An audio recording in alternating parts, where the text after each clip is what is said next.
नमस्कार। राजनीति तेजी से बदल रही है और खासकर उत्तर प्रदेश की। आज के वीडियो में हम बात करेंगे उत्तर प्रदेश की राजनीति पर। उत्तर प्रदेश जिस राज्य को किसी सामान्य राज्य की तुलना में ज्यादा अहमियत प्राप्त है, उसके अपने आकार, उसके अपने लोकसभा विधानसभा की सीटों, उसके अपने प्रभाव और उसके अपने राजनीतिक सामाजिक आंदोलनों और चेतना के तहत। इसीलिए एक जमाने में ये कहावत बहुत मशहूर रही और आज तक कई और सुनी जाती है कि दिल्ली का रास्ता लखनऊ से होकर गुजरता है। तो लखनऊ और उसके आसपास की राजनीति में क्या बदलाव आ रहा है, आज हम उस पर बात करेंगे कि राज्यसभा चुनाव के बीच ऐसा क्या हुआ कि प्रदेश का सबसे बड़ा प्रमुख विपक्षी दल समाजवादी पार्टी मुश्किलों में घिरती नजर आ रही है। उसके अपने नेता नाराज हो रहे हैं। स्वामी प्रसाद मौर्य जो राष्ट्रीय महासचिव थे, उन्होंने राष्ट्रीय महासचिव पद से इस्तीफा भी दे दिया। गठबंधन की सहयोगी पल्लवी पटेल इस फैसले से नाराज बताई जा रही हैं। जयंत चौधरी साथ छोड़ चुके हैं। ओम प्रकाश राजभर पहले ही जा चुके हैं। ये सब जो बदलाव आ रहे हैं, इसके पीछे की वजहें क्या हैं? क्या किस दिशा में ये राजनीति जा रही है और आगे इसकी दिशा क्या होगी? आज के वीडियो में इस पर बात करेंगे। सबसे पहले सूचना इस बात की जो शायद आप तक पहुंच भी गई होगी कि राज्यसभा के लिए समाजवादी पार्टी ने 3 लोगों का नाम तय कर दिया, उनका पर्चा दाखिल कर दिया गया है। उसमें पहला नाम जो कि लंबे समय से जया बच्चन का है और वो लंबे समय से जया बच्चन राज्यसभा सदस्य समाजवादी पार्टी के खाते की तरफ से बनी रहेंगी। इस बार फिर से जया बच्चन को समाजवादी पार्टी की तरफ से राज्यसभा का उम्मीदवार बना दिया गया है। कुछ दिन पहले तक ये चर्चा हो रही थी कि शायद जया बच्चन को इस बार राज्यसभा न भेजा जाए।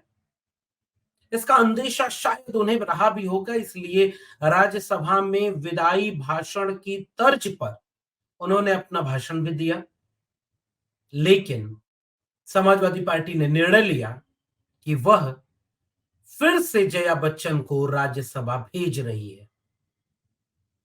दूसरे कैंडिडेट आलोक रंजन है, जो समाजवादी पार्टी के ओर से राज्यसभा जाने के लिए पर्चा भर चुके हैं। आलोक रंजन कौन है?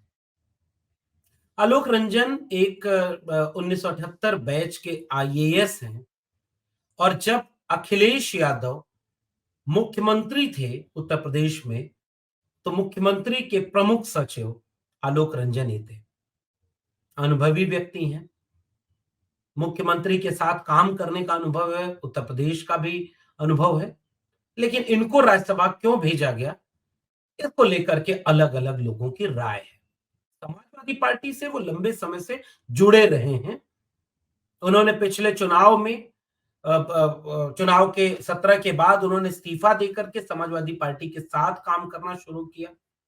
22 के चुनाव में जो मैनिफेस्टो कमेटी थी समाजवादी पार्टी की, उसके प्रमुख भी थे और अखिलेश यादव जी के ठीक-ठाक करीबी बताए जाते हैं। इनका भी नाम फाइनल कर दिया गया। जया बच्चन बंगाली ब्राह्मण हैं। आलोक रंजन कायस्थ हैं, जिसे वैश्य समुदाय कह सकते हैं। और तीसरा नाम एक दलित परिवार से आने वाले एक बड़े नेता रामजी सुमन जी का है। मुलायम सिंह यादव जी के करीबी रहे, पुराने नेता हैं, कद्दावर नेता हैं, लंबे समय से समाजवादी आंदोलन और राजनीति से जुड़े रहे। तो एक ब्राह्मण, एक कायस्थ और एक दलित, 3 उम्मीदवारों को समाजवादी पार्टी ने अपनी तरफ से राज्यसभा के लिए नॉमिनेट कर दिया। इसको लेकर सबसे पहली प्रतिक्रिया आई पल्लवी पटेल जी की, जो गठबंधन में शामिल हैं। और पल्लवी पटेल कौन है, शायद यह आपको पता होगा अगर आप थोड़ा भी उत्तर प्रदेश की राजनीति को समझते होंगे।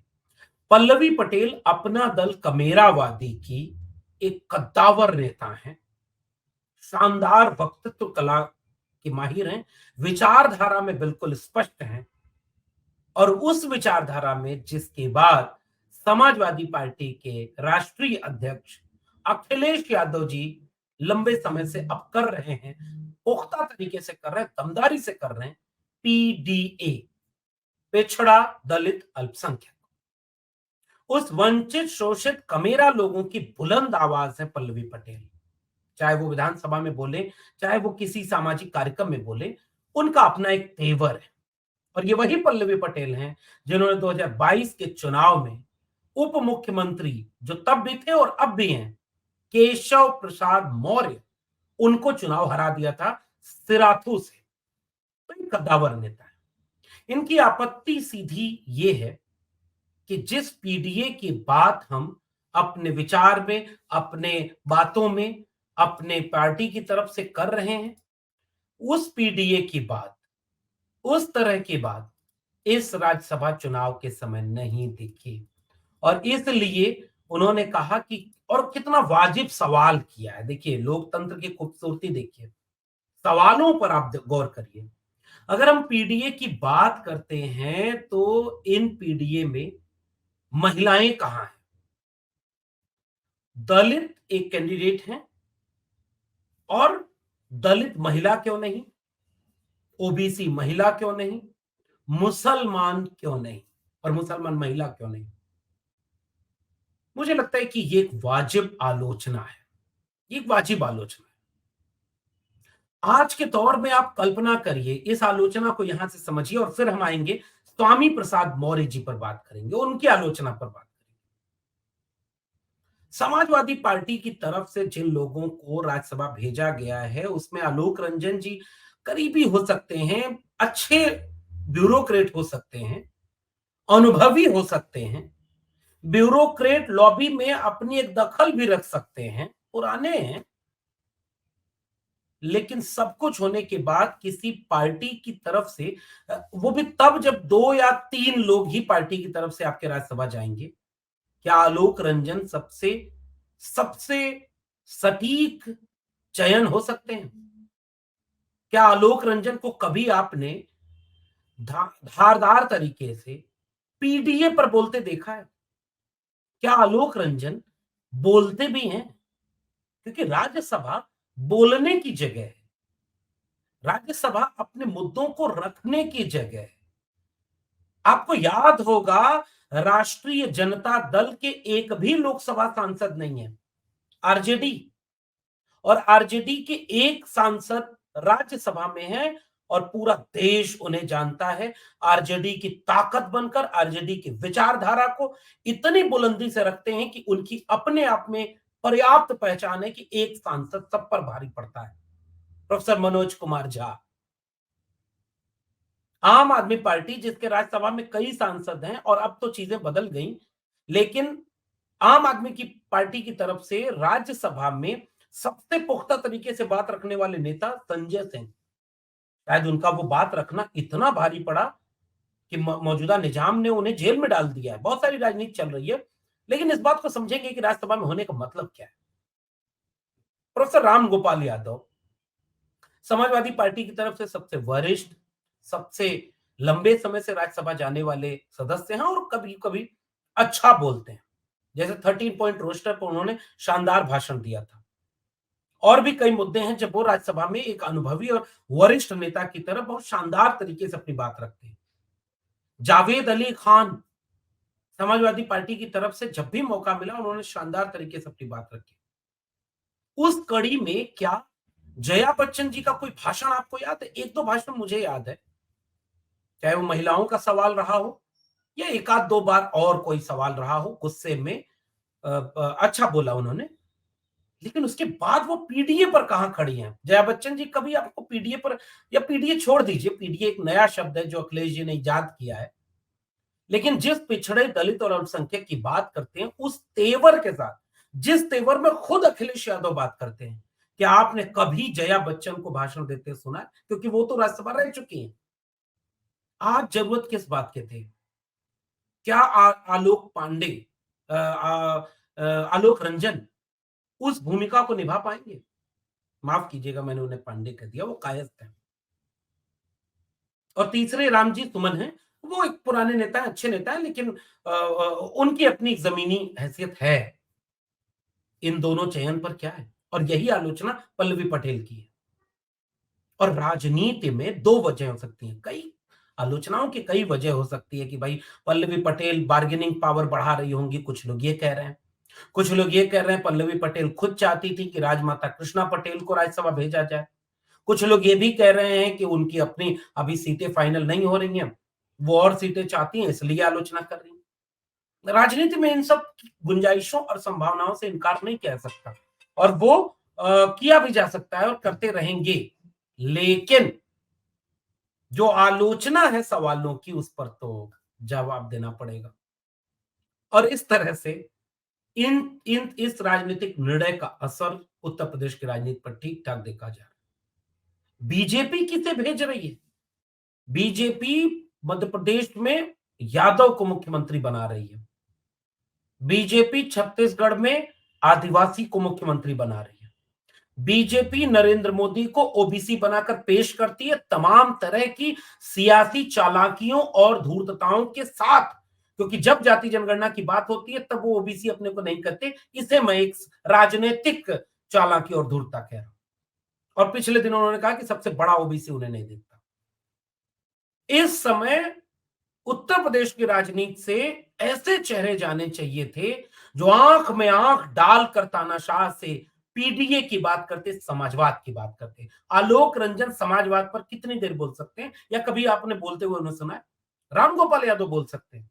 आप प्रोफेसर रामगोपाल यादव से असहमत सहमत हो सकते हैं, लेकिन प्रोफेसर रामगोपाल जब बोलेंगे तो वो समाजवाद पर बोल सकते हैं। जावेद अली खान बोल सकते हैं, उनके पास वो तेवर है, वो विचारधारा है। जया बच्चन को कभी बोलते नहीं सुना गया। आलोक रंजन को कभी ये भूमिका निभा पाएंगे, इसमें गहरा संदेह लोगों का है।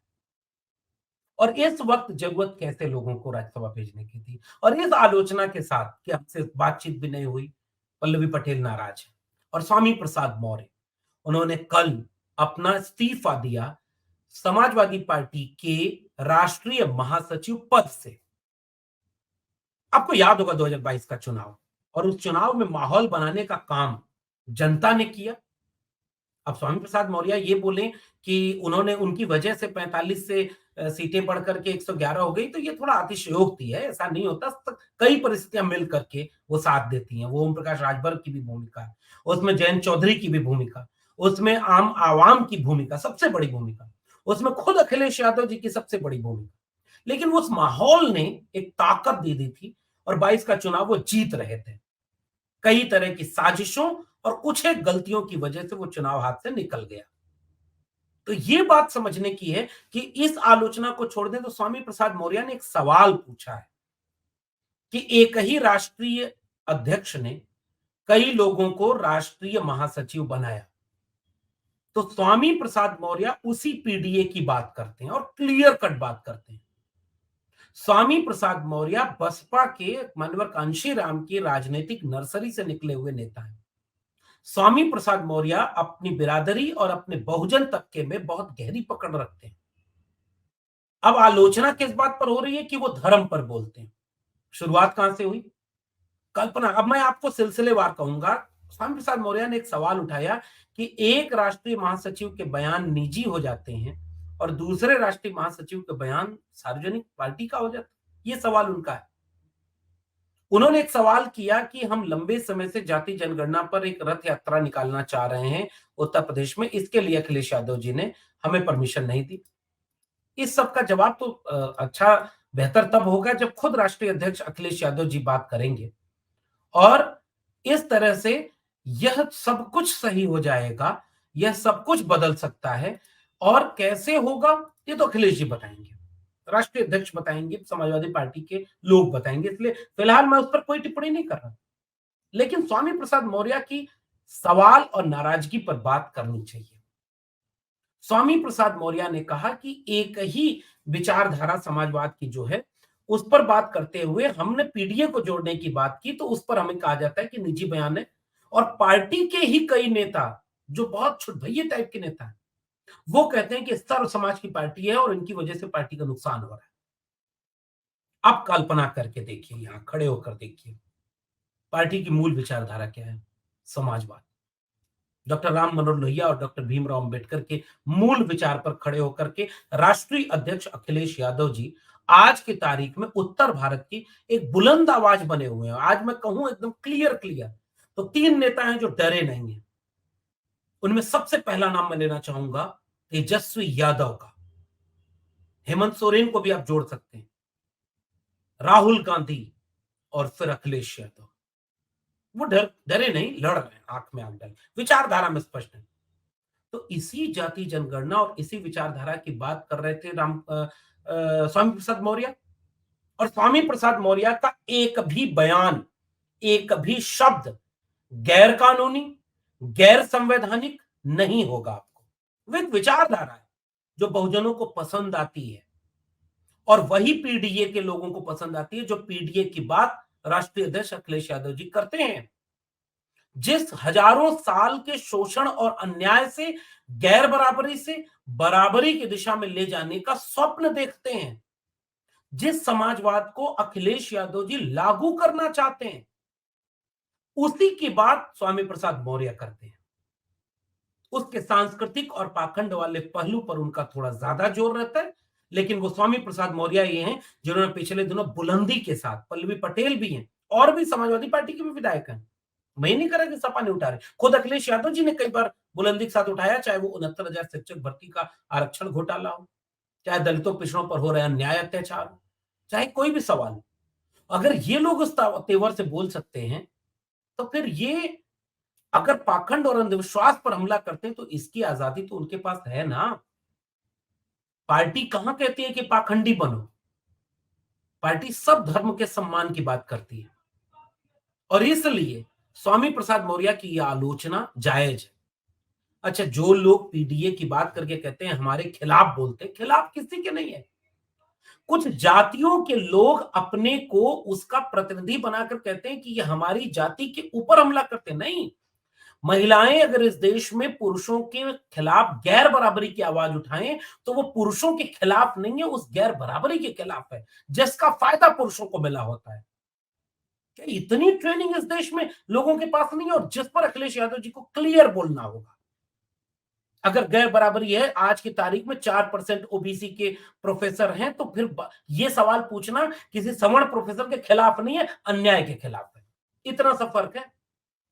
संविधान खतरे में है, इसको बचाने के लिए पीडीए के लोगों को एकजुट होना होगा, उनको धर्म के पाखंड से बचना होगा। इसमें कौन सी चीज गलत है? स्वामी प्रसाद मौर्य ने एक सवाल पूछा कि शूद्र के नाम पर हमें गाली देने की बात क्यों कही, और यही बात अखिलेश यादव जी ने सदन में पूछी। क्या जवाब दिया योगी आदित्यनाथ ने? कोई जवाब नहीं था। जब अखिलेश यादव जी ने खड़े होकर पूछा कि मुख्यमंत्री बताएं कि शूद्र का मतलब क्या है और हमारा घर गंगा जल से क्यों धोया गया, कितनी बार उन सवर्ण नेताओं ने इस बात को पार्टी के फ्लोर से उठाया है, जो आज स्वामी प्रसाद मौर्य के खिलाफ बोलते हैं। पार्टी फोरम पर बोले हो, वो तो नेता से बोल सकते हैं, पार्टी का एक अनुशासन हो सकता है।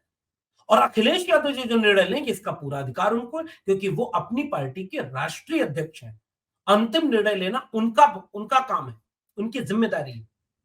और राष्ट्रीय अध्यक्ष जी पिछले दिनों स्वामी प्रसाद मौर्य जी के जन्मदिन के अवसर पर कार्यक्रम में शामिल हुए, उनके साथ लगातार खड़े दिखते हैं।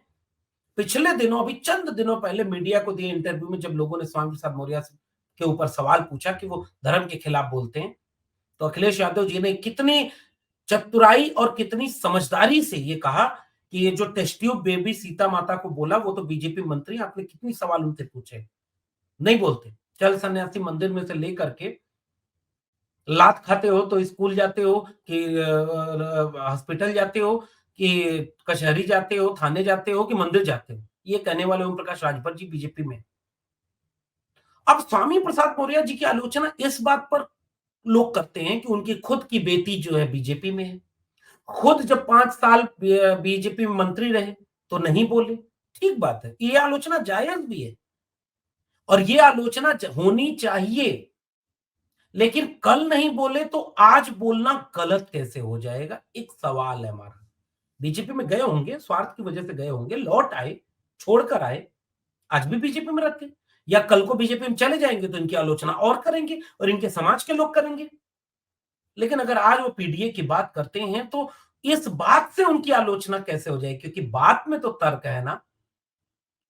तर्क है इस बात में कि स्वामी प्रसाद मौर्य का विचारधारा उनके समाज के लोगों को पसंद आती है। और बीजेपी से सीखिए साहब राजनीति। बीजेपी के बड़े बड़े नेता कुछ भी बोल दें, किसी नेता की हिम्मत नहीं होती कि मीडिया में आकर अपने नेता के खिलाफ बयान दे दे। बीजेपी चाहती है तो बहुत कुछ लोगों को, और ये आत्मविश्वास कितने लोगों के पास है। केवल सवर्ण नेताओं के पास इतना आत्मविश्वास, इतनी छूट और इतनी हिम्मत कैसे होती है, जिनके वोट बैंक का सीएसडीएस कह रहा है कि 90% हिस्सा बीजेपी की तरफ गया है 2022 के चुनाव में। 90% हिस्सा। क्या स्वामी प्रसाद मौर्य आज अगर बोलना छोड़ दें या पार्टी छोड़ दें तो क्या सवर्णों का 90% हिस्सा या 50% हिस्सा भी समाजवादी पार्टी को वोट देना शुरू कर देगा? ये सवाल मेरा है। विचारधारा में जो सवर्ण आपके साथ हैं, वो जाति देखकर नहीं है, वो समाजवाद के विचार देखकर है। वो कल भी थे, चाहे वो जनेश्वर मिश्र हो, चाहे वो मोहन सिंह हो, चाहे कई नेता हो, वो विचारधारा से हैं। लेकिन क्या वजह है कि पार्टी की मूल विचारधारा पर उनका बयान कभी नहीं आता, पीडीए पर उनका बयान कभी नहीं आता। अंदर अंदर तो वो सारे नेता पीडीए का विरोध करते हैं कि पीडीए में तो सवर्ण चले गए। अरे भाई, सवर्ण अगर समाजवादी विचार को मानने वाला है तो वो पीडीए के साथ खड़ा होगा। डॉक्टर राम मनोहर लोहिया भी सवर्ण थे, याद रखिएगा। डॉक्टर राम मनोहर लोहिया के बयान, उनका विचार कभी भी आपको आरएसएस के पास नहीं दिखेगा, और आज के तमाम समाजवादी नेताओं का विचार कई बार आरएसएस के करीब दिख जाता है। और आप बात करते हैं कि विरोध का, विचारधारा केंद्र में होती है, और वो विचारधारा पहली बार समाजवादी पार्टी के मुखिया अखिलेश यादव पूरे कद्दावर तरीके से उठा रहे हैं। और ऐसे वक्त में अगर उनकी तरफ से जयंत चौधरी, देखिए भाई, जो विपक्ष में होता है उसके पास देने और सबको खुश करने के लिए मौके बहुत कम होते हैं। ये ठीक बात है कि राजभर क्यों गए, इसके पीछे बहुत सारी वजह है। जयंत चौधरी क्यों छोड़कर चले गए, इसके पीछे भी बहुत सारी वजह है। लेकिन अब बीजेपी और उनकी मीडिया ये दिखाएगी कि अखिलेश यादव संभाल नहीं पा रहे, अखिलेश यादव सब छोड़ के जा रहे हैं। अरे भैया, वो विपक्ष में लड़ रहे हैं, और लड़ना सबके बस का बात नहीं होता। किसी को टिकट नहीं मिला, किसी को सीट नहीं मिली, किसी को बीजेपी ने लालच दे दिया, किसी को बीजेपी ने डरा दिया, वो सारे छोड़कर भागेंगे। और इस बात से नेता के ऊपर आवाज नहीं उठाई जा सकती, इसकी आलोचना आप नहीं कर सकते।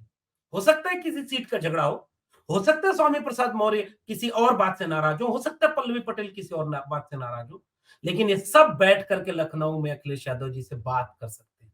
और अगर अखिलेश यादव जी इस बात को नहीं समझ पाएंगे कि अब भले आपके पास देने के लिए कुछ नहीं है, लेकिन लीडर वही होता है साहब जो अंतिम वक्त तक अपने साथियों को अपने साथ रखने में कामयाब रहे, अंतिम वक्त तक, अंतिम गुंजाइश तक। बाकी जो बिक गया, जो डर गया, जो लालच में चला गया, उसको नहीं रोका जा सकता विपक्ष के नेता की तरह से। वो नहीं रोक पाए। आपके पास रेवड़ियां थोड़े हैं कि सबको बांट देंगे, लेकिन इस बात की आलोचना जरूर होगी कि जो आपने निर्णय लिया है उससे बेहतर निर्णय लिया जा सकता था, और ये निर्णय लिया जाना चाहिए। और इस आलोचना में कि एक राष्ट्रीय महासचिव कोई एक बात कहे तो वो पार्टी की बात हो जाए, और जो विचारधारा का काम करे, क्या जितना मौर्य सुनेंगे या ओबीसी सुनेगा स्वामी प्रसाद मौर्य की बात और उनके कहने पर पार्टी के साथ आ सकता है, उनमें से उन स्वामी प्रसाद मौर्य के आलोचकों के पास क्या इतनी गुंजाइश है? क्या वो अपने समाज का वोट दिला सकते हैं? क्या वो ओबीसी का वोट दिला सकते हैं? किसी का वोट दिला सकते हैं? वो अपना चुनाव जीत सकते हैं समीकरण से, और उनके अपने चुनाव में, उनके अपने विधानसभा और लोकसभा सीटों में अगर यही पीडीए वोट न दे तो वो खुद चुनाव हार जाएंगे, क्योंकि उनके अपने लोग बीजेपी के साथ खड़े हैं। और ऐसे ही ओबीसी में भी एक बहुत बड़ा तबका है जो बीजेपी की तरफ जा रहा है। दलितों में एक बहुत बड़ा तबका है जो बीजेपी की तरफ जा रहा है। ओबीसी और दलित ही सपा की तरफ आ सकते हैं, और जो सवर्ण समाजवादी मूल्यों और विचारधारा से संविधान के साथ खड़ा होगा वो तो आपके साथ हमेशा रहेगा। उसको अलग से लाने के लिए, खुश करने के लिए परशुराम का मंदिर और मंदिर की बात बोलना जरूरी नहीं है। वो मंदिर के नाम पर आपके साथ नहीं है। वो मंदिर के नाम पर अगर वोट देगा तो बीजेपी के साथ जाएगा। वो विचार के नाम पर अगर आपके साथ कल था तो वो आज भी रहेगा। तो इसलिए पार्टी नेतृत्व के ऊपर ये चुनौती तो हमेशा रहती है कि वो निर्णय लेने में कितना सख्त है। आज की तारीख में जया बच्चन जी को ये कहा जाना चाहिए, जिस अमिताभ बच्चन को क्या नहीं दिया मुलायम सिंह यादव जी ने, उन्होंने एक ट्वीट नहीं किया, वो खुद आए भी नहीं और रामलला का दर्शन करने, जमीन खरीदने 2 बार अयोध्या गए, लखनऊ मिलने तक नहीं गए अखिलेश यादव जी से। ये सवाल तो लोग पूछेंगे। जैसे स्वामी प्रसाद मौर्य से ये सवाल पूछेंगे कि बीजेपी में थे तो क्यों नहीं बोले? ये आलोचना जायज़ है, लेकिन आज बोल रहे हैं ये उससे गलत नहीं हो जाएगी। जो आज बोल रहे हैं उस बात को देखिए, उसमें एक भी गलती हो या एक भी गैर संवैधानिक बात हो या एक भी विचारधारा से इतर बात हो, तब आप स्वामी प्रसाद मौर्य पर आलोचना कर सकते हैं, जो नहीं है। तो एक विस्तार है समाजवादी राजनीति का। तो अखिलेश यादव जी को ये तय करना पड़ेगा कि आपका वोट किससे बढ़ेगा। आप जीतेंगे किसके दम पर और बीजेपी को कैसे रोकेंगे, जो हर जाति के लोगों को अब टिकट दे करके राज्यसभा, विधानसभा, मुख्यमंत्री और कैबिनेट मंत्री तक बना रही है। उस बीजेपी से लड़ना है। इस सारे समीकरणों को देखते हुए उत्तर प्रदेश की राजनीति में आगे बहुत कुछ बदलने वाला है। आप भी नजर रखिएगा। आपका क्या मानना है नीचे कमेंट बॉक्स में जरूर बताइएगा। फिर मिलेंगे किसी और विशेष जानकार। तब तक के लिए बहुत बहुत धन्यवाद।